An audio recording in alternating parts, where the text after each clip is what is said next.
The stars had never looked so cold to Admiral Grace Howard as they did that morning. She stood alone on the observation deck of the Earth vessel Resolute, watching the massive alien station grow larger through the thick glass window. It was bigger than anything humans had ever built. The station stretched across the darkness of space like a metal city, covered with lights and towers and docking bays that could hold 1,000 ships. Grace was 53 years old. Her hair had turned gray at the temples, and lines had formed around her eyes from years of hard decisions and sleepless nights. She had commanded ships in 3 different wars. She had watched good people die. She had given orders that saved millions, and orders that cost thousands. None of that had prepared her for what she was about to do. Behind her, the door slid open with a soft hiss. Commander Daniel Park walked in and stood beside her. He was younger than Grace by 15 years, with black hair cut short and a face that rarely showed emotion. He had served under her for 7 years and knew her better than most. "The crew is ready," Daniel said. "Lieutenant Vance has the communication systems prepared. We can transmit to Earth the moment things go wrong." Grace smiled slightly. "You mean if things go wrong?" "I said what I meant, Admiral." She turned to look at him.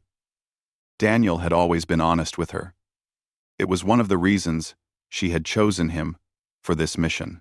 The other reason was that he was the best tactical officer in the fleet, and if this meeting turned into a fight, she would need someone who could think fast. "The Valorians have ruled this part of the galaxy for 6,000 years, Grace said. "They have seen dozens of species rise and fall. They have watched civilizations build empires and then crumble to dust. To them, we are children. We are nothing.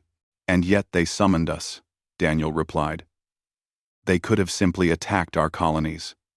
They could have sent their fleet to destroy our ships. Instead, they want to talk. They want to watch us beg," Grace corrected him. "They want to see humans kneel before their council and ask for mercy. It will be entertainment for them. A story they can tell for the next 1,000 years, about the foolish young species that thought it could challenge the collective." Daniel was quiet for a moment. "And what will we actually do?" Grace turned back to the window. The station was close now. She could see individual ships moving around it. Some, larger than the Resolute. Others, small and fast, like metal insects. Somewhere inside that station, the leaders of a dozen alien civilizations were waiting to hear what humanity had to say. "We will surprise them," Grace said simply. The docking process took almost an hour. The Valorians had designed their station to make visitors feel small. The corridors were tall enough for creatures 3 times the height of humans. The walls were covered with images and symbols from the collective's long history, showing battles won and enemies defeated. Everything was meant to remind visitors that they were in the presence of an ancient and powerful civilization. Grace walked through those corridors with her head held high. Daniel walked on her right side, and Lieutenant Katie Vance walked on her left. Katie was young, only 28, but she was one of the best communications officers in the fleet. She could speak 6 human languages and had learned enough of the Valorian tongue to understand their conversations even without a translator. "They are watching us," Katie said quietly. "Cameras in the walls, sensors in the floor. They are recording everything." "Good," Grace replied. "Let them watch." Representatives from other species lined the corridors, watching the human delegation pass. Grace recognized some of them from intelligence reports. The tall, insect-like creatures were Kethrani, warriors who had once fought the collective and lost badly. The short, rock-skinned beings were Dross, traders and merchants who cared only about profit. There were others too, species Grace had never seen before, all gathered to witness humanity's humiliation. None of them spoke to her. None of them offered greeting or welcome. They simply watched with eyes that held curiosity, contempt, or both. The council chamber was at the center of the station. It was a circular room with a domed ceiling that showed the stars above. Seats rose in tiers around the edges, filled with representatives from every species in the collective's territory. At the far end of the room, On a raised platform sat the High Arbiter. Vethral was his name. Grace had studied everything about him that human intelligence could find. He was over 2,000 years old. Ancient even by Valorian standards. His body was long and thin, with 4 arms and skin that changed color based on his emotions. Right now, that skin was a deep purple, the color of superiority and amusement. He looked down at Grace the way a person might look at an insect that had crawled into their home. "Admiral Grace Howard," Vethral said. His voice was deep and echoed through the chamber. A translator device turned his words into English, but somehow kept the condescending tone. "You have traveled far to stand before this council. Your species is bold, if nothing else." Grace stopped in the center of the chamber floor. Daniel and Katie stopped behind her. She could feel hundreds of eyes watching her from every direction, waiting to see what the human would do. "High Arbiter," Grace said. Her voice was calm and clear. "I thank you for this meeting. Humanity has come to discuss the future of our relationship with the collective." Laughter rippled through the chamber. It came from dozens of throats in dozens of different sounds, but the meaning was the same. They found her words amusing. Vethral raised one of his 4 hands, and the laughter slowly died. "Your colonies have expanded into territories claimed by the collective. Your ships have crossed into space that does not belong to you. You have taken resources that were not yours to take. This council summoned you here to discuss your withdrawal from these areas. There is nothing else to discuss." Grace did not move. She did not look away from Vethral's many eyes. "I understand your position, High Arbiter, but I have not come to announce our withdrawal." The chamber fell silent. Vethral's skin flickered through several colors before settling back to purple. "Then why have you come, Admiral? To waste our time? To play games?" "I have come to present terms," Grace said. "Terms for peaceful coexistence between humanity and the collective." For a moment, no one spoke. Then Vethral made a sound that the translator could not quite capture. Something between a laugh and a bark. The sound spread through the chamber as other representatives joined in. They were laughing at her. Laughing at humanity. Laughing at the idea that this young, small, weak species could offer terms to civilizations that had existed since before humans had learned to make fire. Grace stood perfectly still and let them laugh. She had expected this. She had planned for it. Daniel leaned close to her ear. "They really do not take us seriously." "They will," Grace replied quietly. "Soon." The laughter continued for nearly a full minute. Grace counted the seconds in her head, keeping her face calm and her body still. She had been trained for moments like this. She had faced hostile enemies across negotiation tables and battlefield lines. She knew the value of patience. Vethral finally raised his hand again, and the chamber slowly fell quiet. His skin had shifted to a bright orange color that Grace had learned meant amusement mixed with disbelief. He leaned forward on his platform, all 4 of his arms resting on the stone railing in front of him. "Terms," he repeated, as if tasting the word. "You wish to offer terms to the Galactic Collective, a species that has existed for less than a single rotation of our home world around its star. A species that was still fighting among itself with primitive weapons when our ancestors were building the first ships to travel between stars." He gestured broadly at the assembled representatives. "Tell me, Admiral Howard, do you know how many species have stood where you stand now? Do you know how many young civilizations have believed themselves special? Believed themselves destined for greatness, only to fade into forgotten history?" Grace met his gaze without flinching. "I imagine quite a few. Hundreds," Vethral said. "Perhaps thousands. They came before this council with demands and threats and dreams of glory. Some we absorbed into the collective. Some we destroyed. Most simply, disappeared. Unable to survive in a galaxy that did not care about their ambitions." The Kathrani ambassador shifted in his seat, his mandibles clicking together in what might have been agreement. The Dross representative sat completely still, his rocky face impossible to read.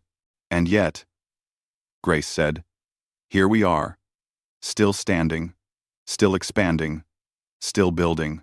Vethral's colors flickered with what might have been irritation. A temporary condition, I assure you.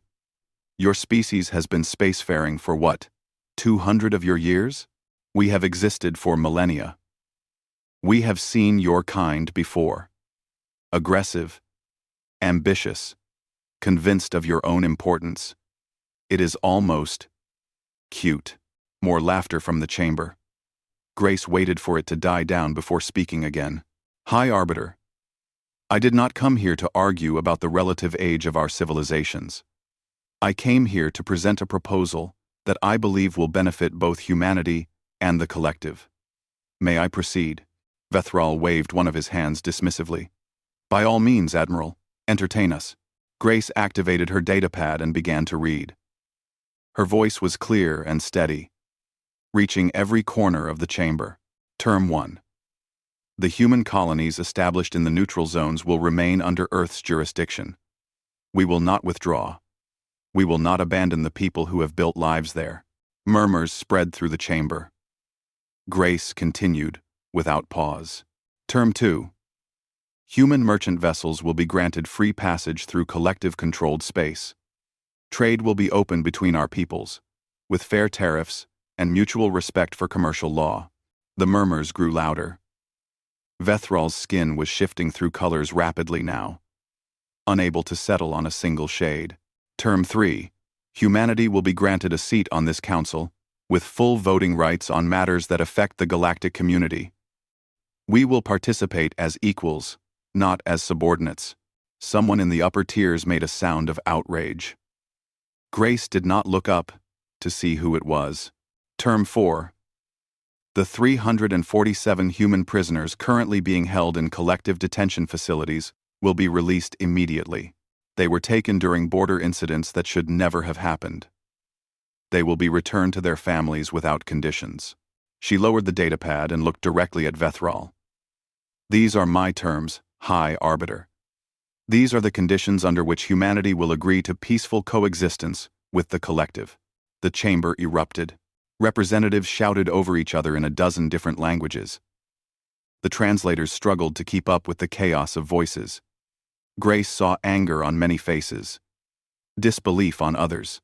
Some of the representatives looked at her with what might have been respect, but most looked at her like she had lost her mind. Vethral did not shout. He did not need to. When he raised his hand, the chamber gradually fell silent, though the tension remained thick in the air. Admiral Howard, he said, his voice dangerously soft, you have just made demands that no species in the history of this council has ever dared to make. You speak of equality with civilizations that were ancient when your planet was still cooling from its formation. You speak of voting rights as if your tiny fleet and handful of colonies gave you any standing to participate in decisions that shape the galaxy. He leaned forward, his many eyes fixed on Grace. Are you insane? Are you simply ignorant of reality? Or is this some kind of elaborate joke that humans find amusing? Grace remained calm. I assure you, High Arbiter, I am completely serious. Then you are a fool, Vethral said flatly, and your species is doomed to learn a very painful lesson about its place in the universe. Perhaps, Grace replied, but before you make any decisions, there is something else you should know. Vethral's colors shifted to an annoyed red. Grace took a slow breath. This was the moment. Everything she had planned, everything she had worked for over the past 3 years, came down to the next few words. Those terms I just read, she said. Those were my kind terms. The ones I am offering because I still believe peace between our peoples is possible. The ones I am offering because I respect the history and achievements of the civilizations represented in this chamber. She paused, letting the silence stretch. But I have other terms prepared. Less kind terms. Terms that I will present if you reject the proposal I have just made. For the first time since she had entered the chamber, Vethral seemed uncertain. His colors stopped shifting and settled into a murky brown that Grace did not recognize from any intelligence report. Are you threatening this council, Admiral?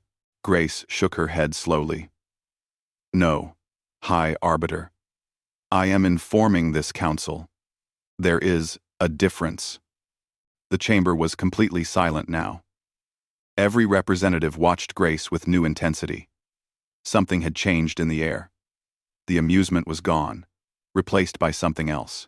It was not fear, not yet, but it was close. Daniel stepped forward to stand beside Grace. His face was as calm as hers, but his hand rested near his sidearm. Not a threat, just a reminder that the humans had not come unprepared. You claim to have leverage against the collective? Vethril said slowly. What could your primitive species possibly possess that would give you power over civilizations that have conquered star systems and destroyed fleets beyond counting? Grace smiled slightly. It was not a warm smile. I am glad you asked, High Arbiter, because what I am about to show you will change everything you think you know about humanity. She nodded to Katie Vance. Katie stepped forward and activated a small device she had carried hidden in her uniform. A holographic display flickered to life in the center of the chamber, floating in the air where everyone could see it. It showed a star map. Not just any star map. It showed the Valorian home system, and it showed something else. Something that made Vethral rise from his seat in shock, his skin cycling through colors so fast that the effect was almost painful to watch. That is impossible, he whispered. Grace's smile widened just slightly. Is it? Perhaps you should listen more carefully, High Arbiter, because this conversation is about to become very different. The holographic display hung in the air, like a ghost made of light. Every eye in the chamber was fixed on it. The star map showed the Valorian home system in perfect detail, every planet and moon and orbital station marked with small glowing dots. But that was not what had made Vethril rise from his seat in shock. In the center of the display, moving through the system like a shadow among the stars, was the projected path of a ship, a human ship, a ship that had traveled through the most heavily defended system in collective space without being detected. 3 days ago, Grace said, her voice cutting through the stunned silence. A single vessel from Earth's stealth fleet entered your home system. The ship was called the Silent Dawn. It was crewed by 12 people under the command of Lieutenant Commander Ben Torres. She walked slowly toward the holographic display, her footsteps echoing in the quiet chamber. The Silent Dawn passed within scanning range of your primary orbital defense platform here. She pointed to a large station orbiting the third planet. It moved past your military command center here.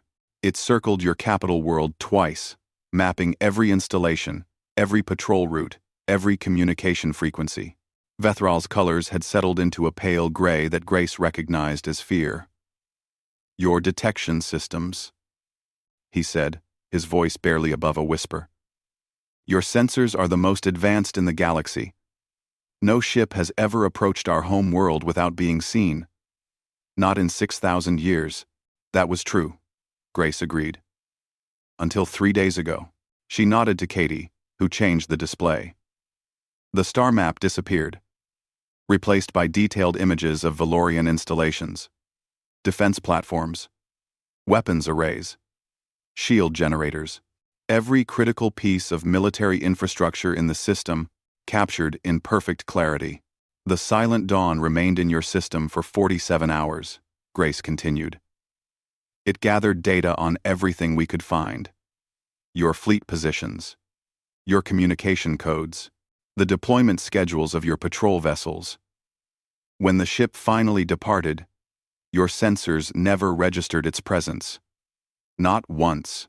The chamber had changed completely. The representatives, who had been laughing minutes ago, now sat in stunned silence. The Kethrani ambassador had risen halfway from his seat, his mandibles clicking in what Grace assumed was alarm.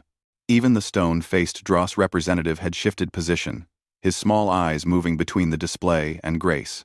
This is impossible, Vethral repeated, but there was no conviction in his voice. This must be a fabrication. Sensor data can be falsified. Images can be created. Grace had expected this response. She nodded to Katie once more. "We anticipated that you would doubt our evidence," Grace said. "So we brought proof that cannot be falsified." The display changed again. This time, it showed an object that made Vethril stumble backward, as if he had been struck. It was a crystal rod about the length of a human forearm, covered in intricate carvings and glowing with a soft inner light. Grace had spent 3 weeks learning about Valorian culture specifically, so she would understand the significance of what she was showing. "The Staff of First Light," she said, "given to the High Arbiter of the Collective by the Founding Council 6,000 years ago, passed down through generations as a symbol of authority and legitimacy. According to your own records, it has never left the High Arbiter's personal residence." She paused. "Until 3 days ago." Vethril's hands were shaking. "All 4 of them." "How?" he demanded. "How is this possible?" "Lieutenant Commander Torres is quite skilled at his job," Grace replied calmly. "He needed proof that could not be dismissed as fabrication. The staff seemed like an appropriate choice. We will return it, of course. Consider it a gesture of goodwill." The chamber exploded into chaos. Representatives shouted at each other, at their aides, at the Valorian guards who stood helpless at the edges of the room. The Kethrani ambassador was speaking rapidly into a communication device. The Dross representative had pulled out a datapad and was typing furiously, probably calculating the economic implications of what he had just witnessed. Vethril raised all 4 of his hands, demanding silence. It took longer this time for the chamber to quiet down. "Admiral Howard," he said. And there was something new in his voice now, something that sounded almost like respect. "You have proven that your species possesses technology we did not anticipate. But one stealth ship does not change the fundamental balance of power. We have fleets that number in the thousands. We have weapons that can crack planets. What does your demonstration truly prove, other than that humans are skilled at sneaking around?" Grace had been waiting for this question. "High Arbiter, I did not send the Silent Dawn to threaten you. I sent it to show you what we chose not to do." She walked back to the center of the chamber floor, where Daniel and Katie waited. "That ship was in your home system for almost 2 full days. It was within striking distance of your capital world, your defense command, your communication arrays. Ben Torres could have done terrible things during those 47 hours. He could have planted explosives. He could have disrupted your power grid. He could have assassinated officials or destroyed critical infrastructure." She met Vethril's eyes directly. "He did none of those things. Because I ordered him not to. Because humanity does not want war with the collective. We want partnership. We want trade. We want to work together as equals. And if we refuse?" Vethril asked. "Then you should know that the Silent Dawn is not our only stealth vessel. We have an entire fleet of ships like her. Ships that can go anywhere, undetected, and do whatever needs to be done." Grace let that sink in before continuing. "We developed this technology in secret over the past 18 years. We knew that someday we would need leverage against civilizations older and more powerful than ourselves. We knew that size alone would not be enough. So we built something different, something that your detection systems cannot see, your weapons cannot target, and your defenses cannot stop." The Dross ambassador spoke for the first time, his voice like stones grinding together. "You expect us to believe that a species barely 2 centuries old has developed technology superior to civilizations that have existed for millennia?" Grace turned to face him. "I do not expect you to believe anything, Ambassador. I expect you to verify. Send your scientists to examine the data we have provided. Send your intelligence services to investigate. You will find that everything I have said is true." She looked around the chamber at all the faces watching her. "Humanity is young, yes. We have existed for only a fraction of the time that your civilizations have ruled the stars. But we have learned things that older species have forgotten. We have fought for every inch of progress we have ever made. We do not have the luxury of patience that comes with immortality. We cannot wait thousands of years for technology to develop naturally. We must create it ourselves. faster than anyone thinks possible. Rating, Nauner. Rating 7. We have. She paused. That is what humanity is. That is what you are dealing with. And if you do not accept our kind terms, you will learn exactly how far we are willing to go to ensure our survival. Vethral sat back down slowly. His colors had shifted again, this time to a deep blue that Grace could not interpret. He was silent for a long moment, his many eyes studying her with new intensity. You speak of survival, he said finally, as if your species faces some threat beyond this council. Grace nodded. We all do, High Arbiter. But that is a conversation for another time. Right now, the only question that matters is this. Will you accept our terms, or will we need to have a very different kind of discussion? The silence that followed Grace's question stretched on for what felt like hours. Vethral sat motionless on his raised platform, his colors shifting slowly through shades of blue and gray that Grace could not read. Around the chamber, representatives whispered to each other in languages the translator could not capture. Some looked angry. Some looked frightened. A few looked thoughtful. It was the Kathrani ambassador who broke the silence. He rose from his seat, his tall insect-like body unfolding to its full height. His name was HFY, and according to intelligence reports, he had led armies against the collective in his youth before his people had been forced to surrender. High Arbiter, HFY said, his mandibles clicking rapidly. Before this council makes any decisions, I would ask the human admiral a question. Vethral waved one of his hands in permission. Speak. HFY turned to face Grace. His compound eyes reflected the light of the holographic display in 1,000 tiny mirrors. Admiral Howard, the technology you have described, these stealth ships that can move unseen through any system. How did your species develop such things in only 18 years? The collective has spent centuries trying to improve their detection systems. We Kathrani spent generations working on cloaking technology before we were conquered. What makes humans different?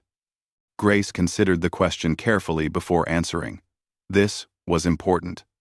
This was the moment when she could either win allies or create more enemies. Ambassador HFY, she said, you asked what makes humans different. I will tell you. She began to walk slowly around the chamber floor, speaking to everyone present, not just the Kathrani ambassador. Humanity has existed for about 300,000 years on our home planet. For most of that time, we were nothing special. We hunted animals with simple tools. We lived in caves and feared the darkness.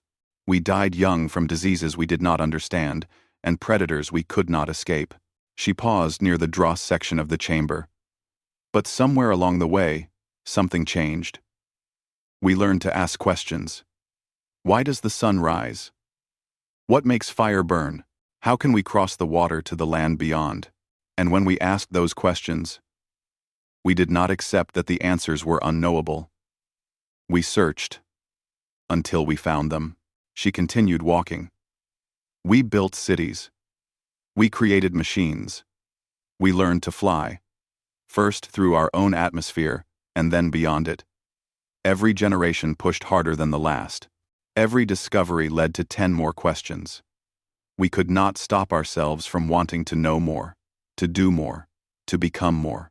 She stopped in front of Vethral's platform and looked up at him. Your civilizations are ancient and powerful. You have achieved things that humans are only beginning to imagine. But you have also become comfortable. You have been at the top of the galactic order for so long that you have forgotten what it feels like to struggle. To fight for every inch of progress. To know that if you do not succeed, your people will die. Vethral's colors shifted to an angry red. You presume to lecture us about struggle? We have fought wars that lasted longer than your entire civilization has existed. I am not lecturing, Grace replied calmly. I am explaining. You asked how we developed stealth technology that surpasses anything in the galaxy. The answer is simple. We had no choice. She turned to address the full council again. 23 years ago, When our first colony ships ventured beyond our own solar system, we encountered a collective patrol. That patrol destroyed one of our ships without warning and captured another. 312 humans died in less than 2 minutes. The survivors were taken prisoner. Most of them are still in your detention facilities. The chamber was completely silent. That day, humanity learned an important lesson. We learned that the galaxy was not empty. We learned that ancient civilizations controlled the stars. And we learned that those civilizations did not see us as equals. They saw us as insects, to be crushed or ignored. Grace's voice grew harder. We could have given up. We could have retreated to our own system and hoped that no one would bother us. Some of our leaders wanted exactly that. But we did not. Instead, we looked at the technology that had destroyed our ship and asked ourselves a question. How do we beat it? If we won. She smiled slightly, but there was no warmth in the expression. Your detection systems work by scanning for specific energy signatures. Heat from engines, radiation from power cores, the electromagnetic signals of communication systems. So we built ships that produce none of those things. Ships that absorb heat instead of radiating it. Ships powered by energy sources that emit nothing your sensors can detect. Ships that communicate through methods you have never imagined. Ships. Oh, the Dross ambassador leaned forward. Such technology would be immensely valuable. Why would your species share this information with us? I am not sharing the technology, Grace said. I am explaining how it came to exist. Humanity developed these things because we were afraid, because we knew that if we did not find an advantage, we would be destroyed. Fear is a powerful motivator, Ambassador. It makes species do incredible things. She walked back to stand with Daniel and Katie. That is what makes humans different. We are not content to accept the universe as it is. We change it. We adapt. We overcome. It is not a choice for us. It is simply who we are. Chethvor made a sound that the translator rendered as thoughtful agreement. My people were warriors once. We understood that kind of drive. We lost it after our defeat. You do not need to lose it, Grace said. No species does. But comfort and safety have a way of dulling the edge that makes civilizations great. Vethral had been silent through this exchange. Now he spoke. His voice quieter than before. Admiral Howard, let us suppose, for the moment, that everything you have said is true. That your species possesses technology we cannot counter. That your stealth ships can strike anywhere without warning. What do you actually want? Grace met his eyes. I told you at the beginning of this meeting. I want peace. I want trade. I want humanity to have a seat at this council, so that we can participate in decisions that affect our future. I want our prisoners returned. And if we give you these things, Vethral said slowly, what does humanity offer in return? This was the question Grace had been waiting for. She reached into her uniform and pulled out a small data crystal. This contains a partial schematic for our stealth technology. Not enough to replicate it, but enough for your scientists to understand that it is real. It also contains detailed intelligence on the energy signatures and patrol patterns of the Vorteth swarm. The effect of that name was immediate.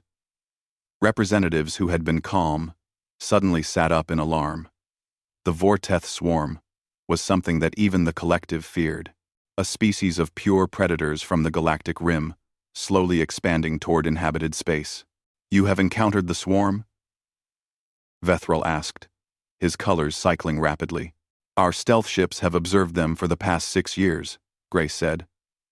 They are closer than you think. And they are coming. She held up the data crystal. This is what humanity offers. Knowledge. Technology. Alliance against a threat that will not care about ancient rivalries or territorial disputes. The swarm will consume everything in its path, unless the civilizations of this council work together to stop it. Grace placed the crystal on the floor in front of her. You have a choice, High Arbiter. You can reject our terms and try to destroy us. Maybe you will succeed. Maybe you will not. But either way, you will be weaker when the swarm arrives. Or you can accept our terms and gain allies who know how to fight against impossible odds. She stepped back. That is my final offer. I suggest you consider it carefully. The data crystal sat on the chamber floor like a small star, catching the light from above. No one moved to pick it up, no one spoke. The mention of the Vorteth swarm had changed something in the room. Where there had been arrogance and dismissal, there was now uncertainty. Fear, even. Vethral finally broke the silence.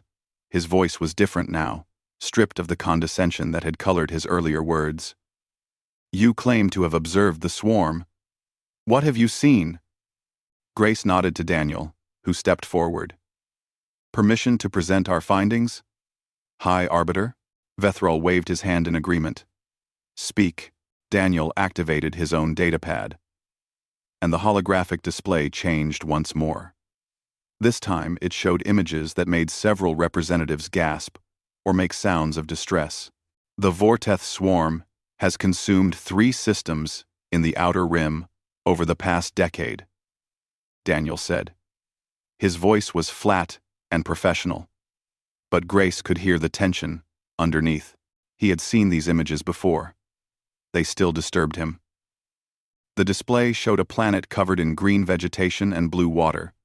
Then it showed the same planet being surrounded by dark shapes too numerous to count. Finally, it showed what remained. A dead rock stripped of all life, all water, all resources. They do not negotiate, Daniel continued. They do not communicate. They simply consume. Their fleet numbers in the millions. Their biological technology allows them to reproduce faster than any species we have encountered. They have no apparent leadership structure that we can identify. They are driven purely by the need to expand and feed. He changed the display to show a map of the galaxy with the swarm's territory marked in red. The red area was growing visibly, frame by frame, as the map showed their expansion over time. At their current rate of growth, they will reach collective space in approximately 40 years, Kathrani territory in 35. Earth's outer colonies in 28. The chamber erupted into worried conversation. Grace let it continue for a moment before raising her hand. We have been studying the swarm because we knew that someday they would be a threat to everyone, not just humanity, not just the collective, everyone. That is why we developed our stealth technology in secret. That is why we built ships that could observe without being detected. We needed to understand our enemy before the war even started. Chethvor rose again, his mandibles clicking rapidly. Admiral Howard, my people remember what it is like to face an enemy that cannot be reasoned with. The collective defeated us through superior numbers and firepower. But the swarm is something else entirely. Thank you for watching. And that exputed. And quoting the 7. How can anyone fight a force that has no commanders to kill, no capitals to capture, no morale to break? Grace turned to face him directly. By adapting, by innovating, by doing what humanity has always done when faced with extinction. We find a way. She walked toward the center of the chamber again, her footsteps echoing in the tense silence. The data crystal I have offered contains everything we know about the swarm. Their weaknesses, their patterns, the vulnerabilities our scientists believe might be exploited. It is not enough to win a war by itself, but it is a starting point. She looked around at the assembled representatives. None of us can defeat the swarm alone. The collective cannot. The Kathrani cannot. Humanity certainly cannot. But together, we might have a chance. Vethral had not moved from his seat. His colors had finally settled into a steady blue. The color of deep thought. You come to us with threats and demands, and then you offer alliance against a common enemy. This is a complicated strategy, Admiral. It is an honest one, Grace replied. I showed you our capabilities because you needed to understand that humanity is not helpless. I spoke of other terms, less kind terms, because you needed to know that we have options if peace fails. But none of that changes what I actually want. She took a step closer to Vethral's platform. I want to build something. A real alliance, not between masters and servants, but between equals. I want human scientists working alongside Valorian researchers. I want Kathrani warriors training with human soldiers. I want Dross merchants trading freely in our markets, while our traders learn from their experience. Her voice softened slightly. Hi, Arbiter. You laughed at my demands when I first presented them. You called humanity foolish and delusional. You thought we were just another young species that would crumble before your ancient power. She smiled, but this time there was warmth in it. I do not blame you for thinking that. We would have thought the same thing in your position. But now, you know the truth. Humanity is not what you expected. And perhaps that is exactly what this galaxy needs right now. Vethral was silent for a long moment. Then, slowly, he rose from his seat and descended from his platform. It was the first time Grace had seen him move from that position. He walked toward her until they stood face to face, the tall alien and the human admiral. You speak of being kind, he said. You said that your original terms were you being kind. What did you mean by that? Grace looked up at him without flinching. I meant that I could have approached this very differently. I could have sent our stealth ships to demonstrate their capabilities in a more dramatic way. Destroyed installations, disrupted communications, created chaos in your systems, until you had no choice but to listen. She shook her head. But that is not what humanity wants. We do not want to rule through fear. We do not want to conquer. We want partners, allies, friends. If such a thing is possible between species so different. She extended her hand in the human gesture of agreement. The same gesture she had learned meant something similar in Valorian culture. That was me being kind, High Arbiter. Offering partnership before conflict. Peace before war. I hope you can see that kindness for what it truly is. Vethral stared at her hand for a long moment. The chamber was completely silent. Every representative watched, knowing that this moment would shape the future of the galaxy. Then, slowly, one of Vethral's 4 hands reached out and grasped Grace's. His grip was firm, but not aggressive.